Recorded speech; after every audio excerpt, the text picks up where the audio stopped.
Hey guys, Chris, Ironhead Garage. Yeah, look at that, a Willys with a Hemi in it. Yeah, that's pretty cool.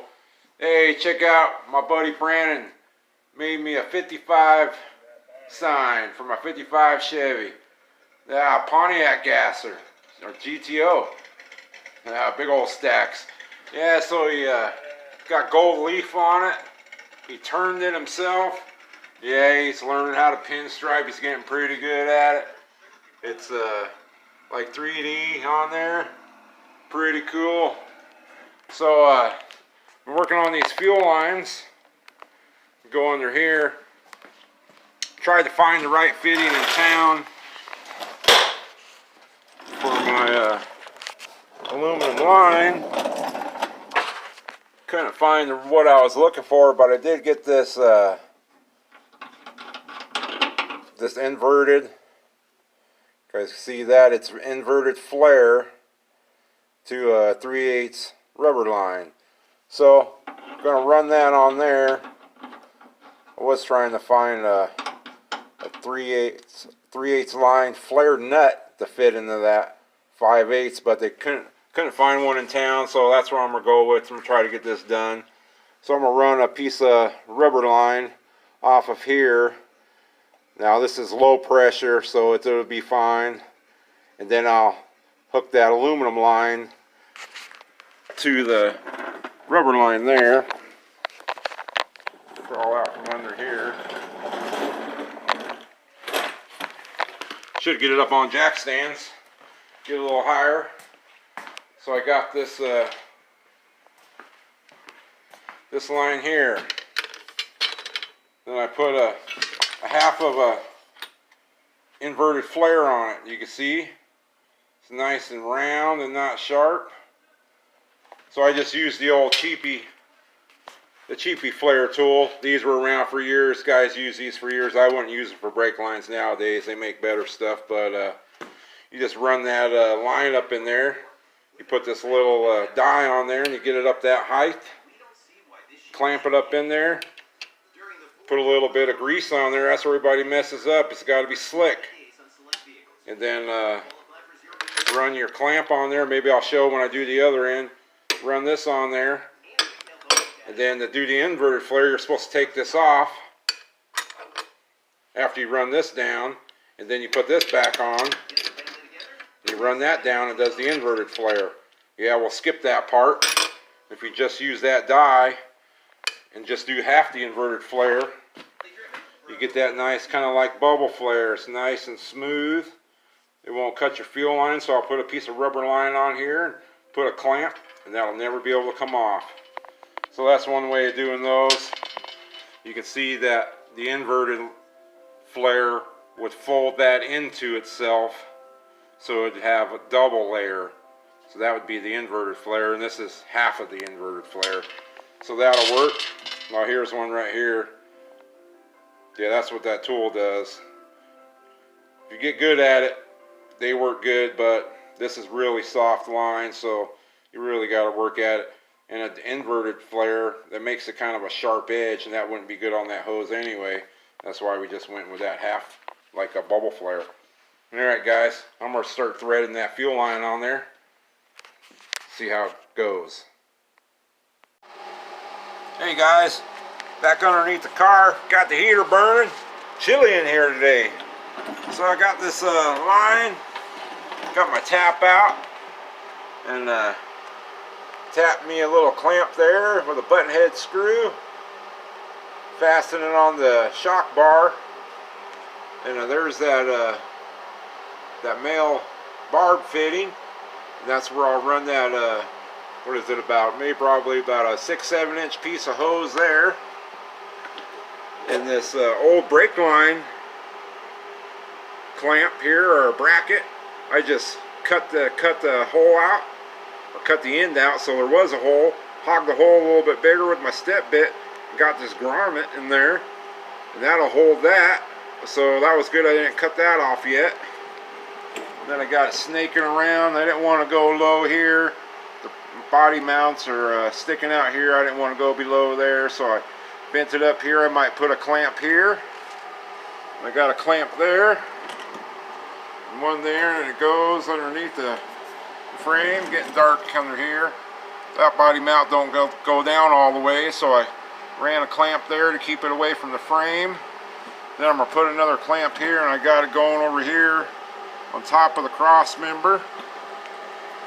Still got to do some bending. I got it right here. Looks like a oven burner.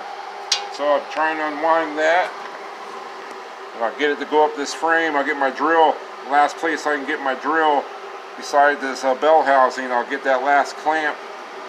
Then it will go up there and up and over the cross member to another piece of hose. Actually, we'll probably cut it here somewhere and run my filter here, and then a rubber piece of line, and then up to that brass fitting on the pump. Yeah, we'll see how I do it. You never know. You always change this stuff as you go, but yeah, pretty cool getting some fuel line on here. I still got a little bit of tweaking to do on it, but it's nice and soft and you can bend it. Don't want it to rub anywhere. So I'm gonna get back to doing this, see how she comes out. Alright guys, I'll be back. Hey guys, well, I got the die spun around, the flaring die tool spun around in the vise. I got my line out there. You can see it's like a big old anaconda. So take this die here, you can see the distance out, it's supposed to match. It's like a 1/4 inch. So get it looking like that. Set you back here so you can see. And the key is grease. Get you a little bit of grease on there. Makes everything go smoother. These are pretty good flaring tools. They're old school. Guys used them for years and years. Good for plumbing, but there's so much better tools out for doing brake lines. But doing a fuel line like this aluminum line, just putting a little bubble on it, keep a rubber line from coming off. Yeah, they were killer. So snug this one up first, the closest one to your line. That one's pretty snug already. These like to walk back and forth like this. That'll mess your flare up if you're trying to do a nice flare. So get your pair of vice grips. Just clamp them pretty lightly on there, you know, so they stay. It keeps them in line. Tighten this guy up. Don't have to do it too tight because this is aluminum. This has like threads in here. It keeps it from sliding in and out. So that one's snug. That one's snug. Then put your die in there. It's got the little shaft. It's got the grease on it. Put that baby in there. Got a little burr, you might have to give it a little bit of knock. Tap it in there a little bit. Yeah, it's not a hammer, but it's a good old crescent wrench. Then grab your little tool here it comes with. Gotta see what I can get on that tree. Gotta get as much as I can get on that. That he does, David. Jerry knows that he is at a disadvantage. Loosen it up all the way. Gotta take this off. It goes in there. Gotta make it up on the tree. With that being said, Jerry and Joey, the two brothers. Come on now. Maybe it needs another smack. Hey, we'll get the bigger old hammer. There it went. It popped in there. That must have a little burr in it. Put this guy on there. Now it goes right on there. Well, these guys like to walk sideways too, so you got to try to keep that as square as you can. Get her finger tight. Yeah, 1/2 inch wrench on this one. We'll get her on there. I like to hold it with the hand. Keep her nice and square. Tighten her down. Tries to turn on you, but you can kind of hold it a little bit. Just till that flattens out. Unthread her. Take that guy off there. Take the vice grips off. Sometimes these will get stuck in there. So I got this vice grips here. I think I just pull that right out.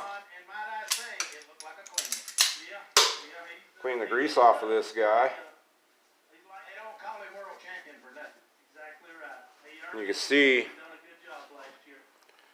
how it gives it that killer bubble. Half of an inverted flare. So if you wanted to do a brake line, a total inverted flare, you'd put this guy back on, put just a little bit of grease on there, and screw that in the rest of the way, and that'll fold that in there. But we're just doing the bubble because we're just doing for a fuel line. Get yourself a quality flaring tool if you're going to do brake lines. But these guys work. Killer for plumbing in your house if you still got old copper line. A lot of homes don't have copper lines anymore. They got that PEX, PVC style. Pop that guy out of there. Clean the grease off. Yeah, check that out. Yeah, it makes a nice bubble. It's nice and smooth. There's a couple little ridges on here from the threads in there. I'll take some Scotch-Brite and smooth it down. But that rubber line will go on there now, and it will not pop off with that fuel line clamp on there. So, I'm going to clean this up a little bit